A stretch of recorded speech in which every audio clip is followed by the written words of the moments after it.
ഇനി കേരളത്തിൽ നരേന്ദ്രമോദി നേരിട്ടെത്തിയാൽ പോലും കേരളത്തിൽ തമ്മിലടിക്ക് ഒരു കുറവില്ലെന്ന് തോന്നുന്നു. ഇന്നലെ രാജീവ് ചന്ദ്രശേഖറിനെതിരെ സമൂഹ മാധ്യമങ്ങളിൽ വിമർശനം ഉന്നയിച്ച 3 നേതാക്കളെയാണ് BJP സസ്പെൻഡ് ചെയ്തിരിക്കുന്നത്. എന്തുകൊണ്ടായിരിക്കും ഈ വിഭാഗീയത ഒഴിവായി അവർ ഒറ്റക്കെട്ടായി ഈ തെരഞ്ഞെടുപ്പിൽ ഇറങ്ങാത്തത്? മാതൃഭൂമി പത്രത്തിൽ വന്ന ഒരു വാർത്തയാണ് എനിക്ക് തോന്നുന്നു ശ്രീജിത്തിൻ്റെ ഈ വാദത്തിന് നിദാനമെന്ന്. മാതൃഭൂമി എന്ന് പറയുന്നത് കോഴിക്കോട്ട് നിന്ന് പി കേശവമേനോൻ സ്ഥാപിച്ച സ്വാതന്ത്ര്യ ദേശീയ ബോധത്തിൽ നിന്ന് ഉയർന്നു വന്ന പത്രം അല്ലിത്. അതെന്നേ തീർന്നു. ഇതിപ്പോൾ വരുന്നത് കോഴിക്കോട്ട് നിന്നിറങ്ങുന്ന മറ്റൊരു മാധ്യമമാണ്. മാധ്യമം എന്നുള്ളത് അതിൻ്റെ ശരിയായ അർത്ഥത്തിലാണ് സ്വീകരിക്കേണ്ടത്. അതിൻ്റെ മാക്രോ മീനിങ്ങിലല്ല മൈക്രോ മീനിങ്ങിൽ വേണം സ്വീകരിക്കാൻ. അവർ പത്രം ഏകദേശം ഈ വ്യത്യാസം മനസ്സിലാക്കാൻ ബുദ്ധിമുട്ടുണ്ടല്ലോ, മാധ്യമവും മാതൃഭൂമിയും. അല്ല, അത് എല്ലാവർക്കും വ്യക്തമാണിത്. ഇനി എന്നേക്കാൾ ചൊവ്വേ നമ്മുടെ പ്രേക്ഷകർക്ക് അറിയാം ഈ കാര്യം. അവർ വായിക്കാറില്ല, ബോയ്ക്കോട്ട് ചെയ്തിരിക്കുക പത്രത്തിന്. നല്ലൊരു പത്രമായിരുന്നു KP കേശവനൻ തുടങ്ങിയത്. ഇപ്പോൾ വന്നിട്ട് അത് മോദിയുടെ അന്ത്യം കാണാൻ വേണ്ടി അഭിലഷിക്കുന്ന മറ്റൊരു മാധ്യമമാണ്. ഇത്രേ പറയുന്നുള്ളൂ. നമ്മുടെ ഒരു മാധ്യമ പ്രവർത്തകനായതുകൊണ്ട് ഒരു അന്തസ്സ് പാലിക്കണമല്ലോ. അതുകൊണ്ട് മാതൃഭൂമിയുടെ താഴ്ന്ന നിലവാരത്തിലേക്ക് പോകാൻ ഞാൻ ആഗ്രഹിക്കുന്നു. അപ്പോൾ അതിൻ്റെ അന്ത്യം കാണാൻ വേണ്ടിയിട്ട് അതിൽ വളരെയധികം നിരാശയുണ്ടായിട്ട് ഒരു മൂലയ്ക്ക് കൊടുത്തിരിക്കുന്ന വാർത്തയാണിത്. അതും വാർത്തയുടെ പ്രധാന പേജല്ല, ഇത് കറണ്ട് അഫയേഴ്സ് എന്ന് പറഞ്ഞതിൻ്റെ അടിയിൽ കൊടുത്തിരിക്കുന്ന ഒരു സിംഗിൾ കോളം വാർത്ത. അത് അവിടെ തന്നെ കൊടുക്കാൻ ആർക്കതൊരു ലോക്കൽ ന്യൂസായിട്ട് ലോക്കൽ പേജിൽ മൊഫസിൽ പേജിൽ കൊടുക്കാനുള്ള യോഗ്യത പോലും ഇല്ലാത്ത പത്രമാണ്, ഇല്ലാത്തൊരു വാർത്തയാണ്. എന്താണെന്ന് വെച്ചാൽ പറഞ്ഞിരിക്കുന്നത് നേതാക്കൾ, എന്ത് നേതാക്കളാണിതെന്നുള്ളത് അതിനകത്ത് വ്യക്തമല്ല. നേതാക്കളെന്ന് പറഞ്ഞാൽ എല്ലാവർക്കും പറയാം നേതാക്കൾ എന്നൊക്കെ പറയും. എന്തായാലും നമുക്കൊരു കാര്യം വ്യക്തമാണ്. പാറശാല മണ്ഡലത്തിലെ 2 പേരാണ് BJPയിലെ. ഒരാൾ OBC മോർച്ചയുടെ ജില്ലാ പ്രസിഡന്റ് എന്നാണ് പാറശാല ഇത് എഴുതിയിരിക്കുന്നത്. പാറശാല മണ്ഡലത്തിലെ നേതാക്കളായ SS ശ്രീരാഗ്, ശ്രീജിത്തിന് അറിയാമോ? ഇല്ല. അതുപോലെ തന്നെ വിപിൻ കുമാർ, നേമം മണ്ഡലത്തിലെ വിഷ്ണു കൈപ്പള്ളി എന്നിവർക്കെതിരെയാണ്. ഇവരെയൊന്നും എനിക്കറിയില്ല, ഫോട്ടോ പോലും കണ്ടിട്ടുമില്ല. ഇവർ ചെയ്ത കുറ്റവും രാജീവ് ചന്ദ്രശേഖറിനെതിരെ വളരെ മോശപ്പെട്ട പരാമർശങ്ങൾ. കാരണം എന്താണ്? അതായത് യുവമോർച്ച OBC മോർച്ച നേതാക്കളായ 3 പേർക്കാണ് സസ്പെൻഷൻ എന്ന് പറയുന്നുണ്ട്. ശരി, സമ്മതിച്ചു. കാരണം എന്താണ്? കഴിഞ്ഞ ദിവസം മോർച്ച ഭാരവാഹികളെ പ്രഖ്യാപിച്ചതിന് പിന്നെ അവർക്ക് ഇഷ്ടപ്പെട്ടില്ല. അവരുടെ ഇഷ്ടം പോലെ ആളുകളെ തിരഞ്ഞെടുക്കാനാണോ രാജീവ് ചന്ദ്രശേഖരനെ ഇവിടെ കൊണ്ടുവന്നിരിക്കുന്നത്? അപ്പം നിസ്സാര കാര്യമേ ഉള്ളൂ. അവർ തിരിച്ചു വരും. സസ്പെൻഷനാണ്, പുറത്താക്കിയിട്ടില്ല പാർട്ടിയിൽ നിന്ന്, സസ്പെൻഷനാണ് കൊടുത്തിരിക്കുന്നത്. എനിക്ക് ഇക്കാര്യത്തിൽ ഒന്നേ പറയാനുള്ളൂ, സഹോദരർ തമ്മിലെ പോരൊരു പോരല്ല, സൗഹൃദത്തിൻ്റെ കലങ്ങി മറിച്ചില്ല എന്നുള്ളതാണ്. അപ്പോൾ കടുത്ത നടപടിയൊന്നും ഉണ്ടായിട്ടില്ല. അവർക്ക് തിരിച്ചു വരാം, മാപ്പ് പറഞ്ഞുകൊണ്ട് തിരിച്ചു വരാൻ പറ്റും എന്നാണ് എനിക്ക് മനസ്സിലാകാൻ കഴിയുന്നത്. കാരണം തിരുവനന്തപുരം എന്ന് പറയുന്നത് അവരുടെ A കാറ്റഗറിയിൽപ്പെട്ട ഒരു മണ്ഡലമാണ്. തീർച്ചയായിട്ടും അവിടെ യാതൊരു അസ്വാരസ്യമില്ലാതെ നോക്കേണ്ടത്, അത് നോക്കേണ്ടവർ നോക്കിയാണ്. എനിക്കൊന്ന് മണ്ഡലം പ്രസിഡന്റ് BJP ഇടപെടാനുള്ള കേസേ ഉള്ളൂ എന്ന് എനിക്ക് തോന്നുന്നു. രാജീവ് ചന്ദ്രശേഖറോളം വരേണ്ട കാര്യമില്ല. ഇവിടെ നമുക്കറിയാവുന്നതുപോലെ മാധ്യമങ്ങളെല്ലാം കൊട്ടിഘോഷിച്ചിരുന്നത് ഇനിയിപ്പോൾ ഒരു സുരേന്ദ്രൻ പക്ഷം ഉണ്ടാവും, അതുപോലെ തന്നെ ഒരു കൃഷ്ണദാസ് പക്ഷം ഉണ്ടാവും, അതുകൂടാതെ MT രമേശിൻ്റെ ഒരു പക്ഷം ഉണ്ടാവും. MT രമേശ് കൂടാതെ ഇനി ഒരാളും കൂടെ ഉണ്ട്, V മുരളീധരൻ പക്ഷം ഉണ്ടാവും.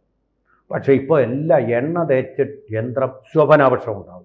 എണ്ണ തേച്ച യന്ത്രം പോലെ പ്രവർത്തിക്കുകയാണ്. ശ്രീജിത്ത് ചോദിക്കാമെന്ന് അല്ല, ബിസിനസ് പാർട്ടിയായി മാറി, ഒരു മുതലാളിത്ത പാർട്ടിയായി BJP മാറി. ഇദ്ദേഹം ഒരു മുതലാളിയാണ്, ആ രീതിയിലാണ് പ്രവർത്തനം പോകുന്നത്. സംഘടനാപരമായ ഒരു പ്രവർത്തനം ഇല്ലെന്നാണ് പലരുടെ വിമർശനം. അതിലെന്തെങ്കിലും വാസ്തവമുണ്ടോ? ഒരു ബിസിനസ് പാർട്ടിയായി മാറിയിട്ടുണ്ടോ? രാഷ്ട്രീയം തന്നെ ഇപ്പോൾ ഒരു നല്ല മാനേജ്മെൻറ്റ് വേണ്ടുന്ന ഒരു ബിസിനസ്സായിട്ട് മാറിയിട്ടുണ്ട്. നല്ല മാനേജ്മെന്റ് ഇല്ല, ചുമ്മാ വിടുവായ രാഷ്ട്രീയം പറഞ്ഞിട്ട് ഒരു കാര്യമില്ല ഈ വന്ന കാലത്ത്. കോൺഗ്രസിന്റെ അവസ്ഥയാവും കോൺഗ്രസിന്റെ അവസ്ഥ. നമ്മളിപ്പോൾ ടാർഗറ്റ് ചെയ്യുന്നതെന്ന് പറഞ്ഞാൽ വിദ്യാഭ്യാസമുള്ള യുവതലമുറയാണ്. അതാണ് ഭാരതത്തിൻ്റെ പൗരത്വത്തിൻ്റെ കരുത്ത് എന്ന് പറയുന്നത്. അതായത് മധ്യവർഗം, ആ മധ്യവർഗത്തിലെ യുവാക്കൾ, അവർ വിദേശ വിദ്യാഭ്യാസമൊക്കെ സിദ്ധിച്ചവരും ലോക കാര്യങ്ങൾ നമ്മളെക്കാൾ ആഴത്തിൽ സൈബർ സാങ്കേതിക വിദ്യകളിലൂടെ മനസ്സിലാക്കുന്നവരും. അവരുടെ ലോകമെന്ന് പറഞ്ഞു കഴിഞ്ഞാൽ ഈ പ്രക്ഷോഭം, അതുപോലെ തമ്മിൽ തല്ലെ വഴക്ക്, ഇങ്ങനെയുള്ള കാര്യങ്ങളിലല്ല താല്പര്യം. അതൊക്കെ പണ്ടത്തെ രാഷ്ട്രീയത്തിൻ്റെ ഭാഗമായി കാലഹരണപ്പെട്ടു. ഓട്ടക്കാലണയുടെ വില പോലുമില്ല ഈ പ്രക്ഷോഭങ്ങളും കരിയോയിലൊഴിക്കലും അങ്ങനെയുള്ള കുൽസിത സമരമാർഗങ്ങൾക്ക്. DYFIയുടെ സമരത്തിന് പോലും കാലഹരണപ്പെട്ട സമരമാർഗങ്ങളാണ് അതൊക്കെ, കാലം തള്ളിയ സമരമാർഗങ്ങൾ. അവർ കണ്ടിട്ടുള്ളത് എന്താണ്? മസാച്യൂസെറ്റ്സിലെ, ഓക്സ്ഫോർഡിലെ, കേംബ്രിഡ്ജിലെ, അതുപോലുള്ള നിരവധി മിഷിഗണിലെ ഒരുപാട് യൂണിവേഴ്സിറ്റികളുടെ സംസ്കാരമാണ്. വിദ്യാഭ്യാസത്തിൽ മാത്രം ഊന്നി പ്രവർത്തിക്കുന്ന ആ സംസ്കാരത്തിൻ്റെ വക്താക്കളും പുറക്താക്കളുമാണ് ഇന്നത്തെ യുവതലമുറ എന്ന് പറയുന്നത്. അവർക്ക് വേണ്ട രാഷ്ട്രീയം എന്ന് പറയുന്ന ഏതെങ്കിലും നേതാവ് കക്ഷത്തി ഡയറിയും വെച്ച് കട്ടൻ ചായയും പരിപ്പുവടയും കഴിച്ചിട്ട് അവനെ കുറ്റം പറയുന്നു ഇവനെ കുറ്റം പറയുന്നു 10 ആരോപണങ്ങൾ ഉന്നയിച്ചുകൊണ്ട് വായാടി വിപ്ലവം നടത്തുക എന്നുള്ളതല്ല. അവർക്ക് വേണ്ടത് ഡെവലപ്മെൻറ്റ് പൊളിറ്റിക്സിന് ആരാ വേണ്ടത്? നയിക്കാൻ ആരാ വേണ്ടത്?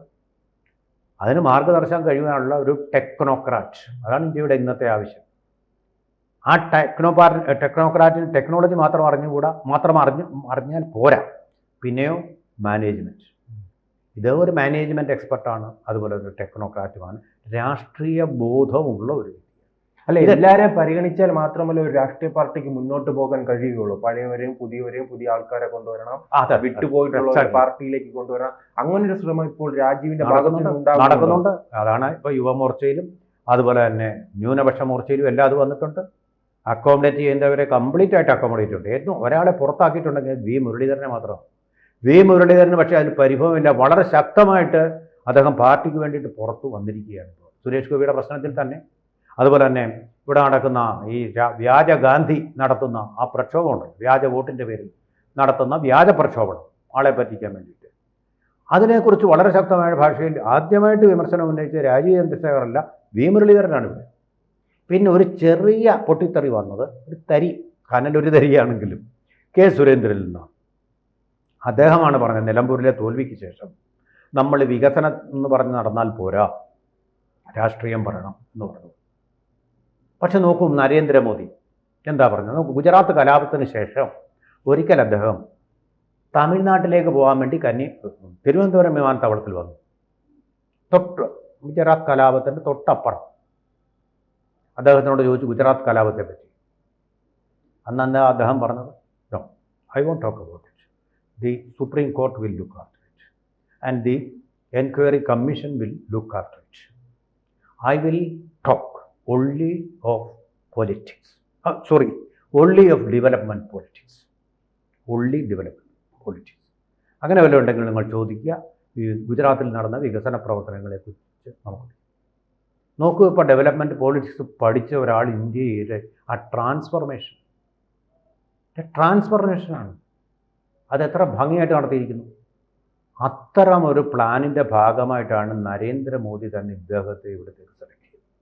കേരളത്തിന് ഇപ്പോൾ വേണ്ടത് വികസനമാണ്, അല്ല കൊടി പിടിച്ചുള്ള രാഷ്ട്രീയമല്ല. എല്ലാവരും പറയുന്നുണ്ട് രാഷ്ട്രീയത്തെ തള്ളിപ്പറയുന്നതാണ് ഭൂരിപക്ഷം പേരും. അവർ വോട്ട് ചെയ്യുന്നെങ്കിലും വളരെ നിരാശരാണ്. ഈ തിരുവനന്തപുരം നഗരത്തിൽ നടത്തുന്ന പ്രകടനങ്ങളുണ്ടല്ലോ, വഴിമുടക്കി പ്രകടനങ്ങൾ.